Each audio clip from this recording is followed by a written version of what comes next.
సుమన్ టీవీలో మీ business promotions కోసం ఈ కింది నెంబర్ను సంప్రదించగలరు.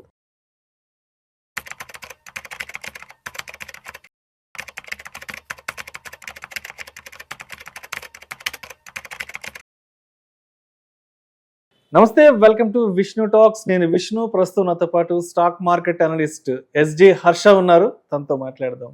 నమస్తే హర్ష. నమస్తే హర్ష, ఈ వీడియోలో కాస్త సావధానంగా బంగారం వెండి ధరల గురించి మాట్లాడుకుందాము.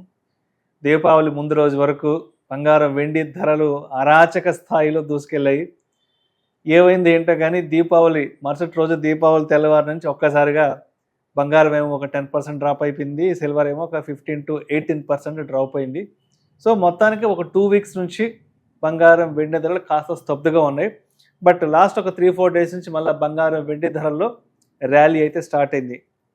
ఎస్, ఇవాళకి బంగారం వెండి ధరలు చూస్తే గోల్డ్ 24 carats 10 grams 1,30,000 వద్ద ట్రేడ్ అవుతుంది. 22 carats 10 grams 1,18,000 1,19,000 వద్ద ట్రేడ్ అవుతుంది.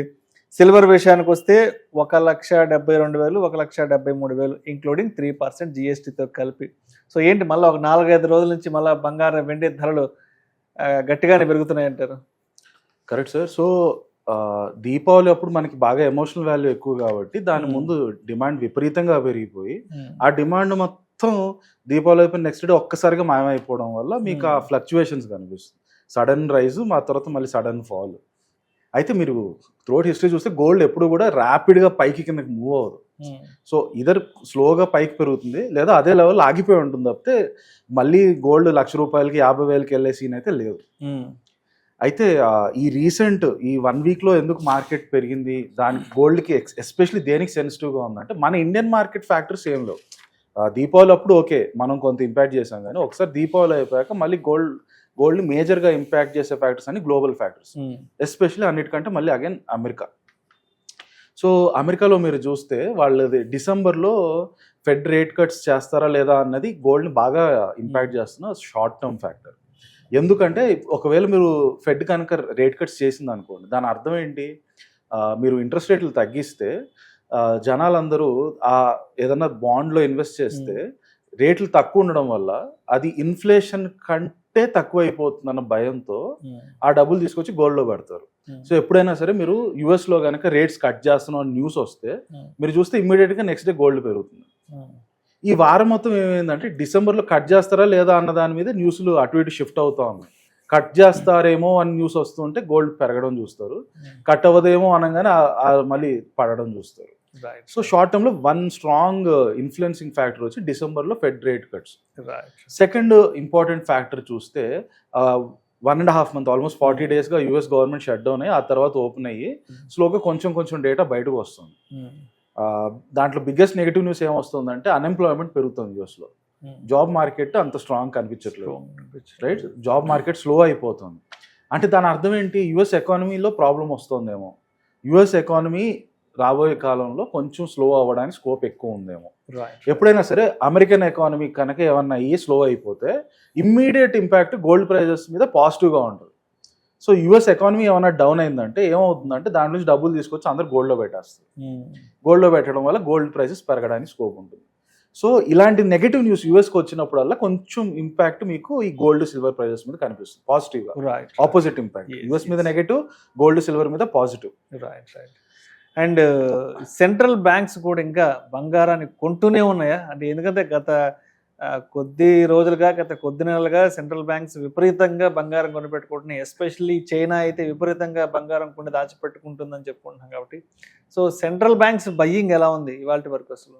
సో సేమ్ లాస్ట్ 2 yearsగా ఏవైతే సెంట్రల్ బ్యాంక్స్ ఫ్యాక్టర్ గోల్డ్ ప్రైస్ని ఆల్మోస్ట్ ఎంత 50,000 to 70,000 మధ్యలో ఉన్న గోల్డ్ ప్రైస్ 1.3 to 1.5 lakhs మధ్యలోకి వచ్చేయడానికి కారణం బిగ్గెస్ట్ డ్రైవర్ వచ్చి సెంట్రల్ బ్యాంక్ బయింగ్. వాళ్ళైతే ఎటువంటి మేము ఆగిపోతున్నాం అనే ఎలాంటి ఇండికేషన్స్ ఇవ్వట్లేదు. సో ఒకవైపు బ్యాక్గ్రౌండ్గా అది జరుగుతూనే ఉంది. సెంట్రల్ బ్యాంక్ స్లోగా పడినప్పుడల్లా అక్యుములేట్ చేసుకుంటూ ఉన్నారు. దానివల్ల మీరు ఎలా అర్థం చేసుకోవచ్చు అంటే వీళ్ళెవ్వరు కూడా, ఈ సెంట్రల్ బ్యాంక్స్ ఎవ్వరు కూడా లాస్ట్ 2 years కొన్నవాళ్ళు మళ్ళీ ఊరికే వచ్చి మార్కెట్లో ఉన్న గోల్డ్ అంతా అమ్మరు. వీళ్ళు కొనడం తప్పితే అమ్మేది ఉండదు వీళ్ళ దగ్గర. వీళ్ళు ఒకవేళ అమ్మితే అప్పుడు మీరు గోల్డ్ ప్రైస్ క్రాష్ అవ్వడం చూస్తారు, కానీ ఏ సెంట్రల్ బ్యాంక్ కూడా వాళ్ళ దగ్గర ఉండే గోల్డ్ అమ్మాలనే థాట్ కూడా రాదు వాళ్ళకి. ఎంత వీలైతే అంత కొని పెట్టుకుంటారు తప్పితే అమ్మరు. సో అది మీరు పాజిటివ్గా ఎలా చూడొచ్చు అంటే గోల్డ్ ప్రైజెస్ స్లైట్ కరెక్షన్ ఉండి ఆ లెవెల్కి, లైక్ ఇప్పుడు దీపావళి తర్వాత ఒక 10% కరెక్షన్ అయ్యి ఎలా అయిందో అలా స్లైట్ కరెక్షన్లో ఉంటాయి తప్పితే డ్రాస్టిక్ ఫాల్ ఉండదు. సో గోల్డ్ అదే లెవెల్లో ఉండాలి లేదా పెరుగుతూ వెళ్ళాలి. బాగా పెరగాలి అంటే ఈ సెంట్రల్ బ్యాంక్స్ బాగా కొనాలి. బట్ యాజ్ లాంగ్ యాజ్ వీళ్ళు మామూలుగా కొన్నా కూడా ప్రైజెస్ ఆ లెవెల్ మెయింటైన్ చేస్తుంది, లేకపోతే స్లైట్గా ఇంక్రీజ్ అవుతూ ఉంటుంది. ఇంకొకటి ఫ్యాక్టర్ చూస్తే మీరు రూపీ డెప్రిసియేషన్, రైట్? ఒక రూపీ లాస్ట్ 1 వీక్ లో కూడా చాలా స్టేబుల్ గానే ఉండింది. Especially US India trade deal కనుక ఫైనలైజ్ అయిపోయి ఆ న్యూస్ వస్తే రూపీ కొంచెం స్ట్రాంగ్ అవడానికి స్కోప్ ఎక్కువ. అప్పుడు స్ట్రాంగ్ అయిపోతే ఆ రూపీ ఫ్యాక్టర్ ఏదైతే మీకు ఇన్ని రోజులు గోల్డ్ లో హెల్ప్ చేసిందో, రూపీ లాస్ట్ 1 to 2 years లో ఎంత డిప్రిషియేట్ అయిందంతా కూడా మీకు గోల్డ్ లో పాజిటివే. ఎందుకంటే గోల్డ్ డాలర్స్ లో ఉంటుంది, దాన్ని ఇండియన్ రూపీస్ లో కన్వర్ట్ చేసినప్పుడు డెప్రిషియేషన్ గా పెడితే రూపీ కనుక డెప్రిషియేషన్ అయినప్పుడు అది కన్వర్ట్ చేస్తే మీకు ఎక్కువ డబ్బులు వస్తాయి.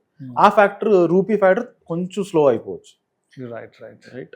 సో స్టెబిలిటీ పరంగా చూస్తే డెప్రిసియేషన్ అనేది ఆల్మోస్ట్ ఒక ఎండ్కి వస్తుంది. రూపీ పరంగా మీకు పెద్ద అడ్వాన్సెస్ ఉండకపోవచ్చు, బట్ గోల్డ్ ప్రైసెస్ పెరగడానికి అయితే ఇంకా స్కోప్ ఉంది. సో మొత్తానికి ఒక 2 వారాలు అలా రెస్ట్ తీసుకొని మళ్ళీ ఇప్పుడు మళ్ళీ ర్యాలీ చేయడానికి, రన్ చేయడానికి గోల్డ్ అండ్ సిల్వర్ ప్రైసెస్ రెడీగా ఉన్నాయంటారు అయితే. Correct. And at the same time మీరు కొంచెం లాంగ్ టర్మ్ లో ఫ్యూచర్ లో ఏమవచ్చు అని చూసుకుంటే, ఎస్పెషలీ యుఎస్ లో ఏఐ బబుల్ వల్ల మార్కెట్స్ లో క్రాష్ అవ్వడానికి స్కోప్ అయితే కనిపిస్తుంది. లేదా at the same time US economy కూడా అంత బాగా చేయట్లేదు. ఈ రెండిట్లో ఏదన్నా కనుక కొంచెం స్నోబాల్ అయ్యి కొంచెం పెద్ద ఎఫెక్ట్ అయింది అనుకోండి, యుఎస్ ఎకానమీలో పెద్ద ప్రాబ్లం రావడం, యుఎస్ స్టాక్ మార్కెట్లోనూ పెద్ద ప్రాబ్లం రావడం, అప్పుడు ఇమ్మీడియట్ గా మీరు మళ్ళీ గోల్డ్ ప్రైసెస్ లో డ్రాస్టిక్ రైజ్ చూస్తారు. గోల్డ్ ప్రైసెస్ ఫాస్ట్ గా పెరగడం చూస్తారు. అదర్వైజ్ స్లోగా పెరుగుతూ వెళ్తుంది. ఇలాంటి ఈవెంట్స్ ఏదైనా జరిగినప్పుడు డెఫినెట్ గా ఫాస్ట్ గా పెరుగుతుంది. ఇంకొకటి వచ్చి సిల్వర్ గోల్డ్ ఈ వారంలో మీరు చూసి వెరీ సిమిలర్ గా మూవ్ అయ్యాయి, బట్ సిల్వర్ కొంచెం ఎక్కువ మూవ్ అయింది. దానికి కారణం వచ్చి చైనాలో చైనీస్ ఎకానమీ లాస్ట్ 3-4 months అంత బాగా చేయకపోవడం వల్ల చైనీస్ గవర్నమెంట్ మార్కెట్లో ఎకనామిక్ స్టిమ్యులస్ అని రిలీజ్ చేస్తుంది.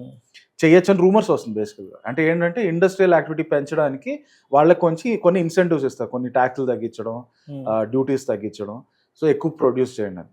ఒకవేళ ఇండస్ట్రియల్ యాక్టివిటీ చైనాలో పెరిగితే ఇమ్మీడియట్ ఇంపాక్ట్ మళ్ళీ అగైన్ సిల్వర్ మీద పడుతుంది, ఎందుకంటే సిల్వర్ కి ఇండస్ట్రియల్ యూస్ కూడా ఉంటుంది. సో ఒకవైపు ఈ యుఎస్ ఫ్యాక్టరీస్, మరోవైపు చైనా స్టిమ్యులస్ వల్ల సిల్వర్ గోల్డ్ కంటే కొంచెం ఎక్కువ పెరిగింది.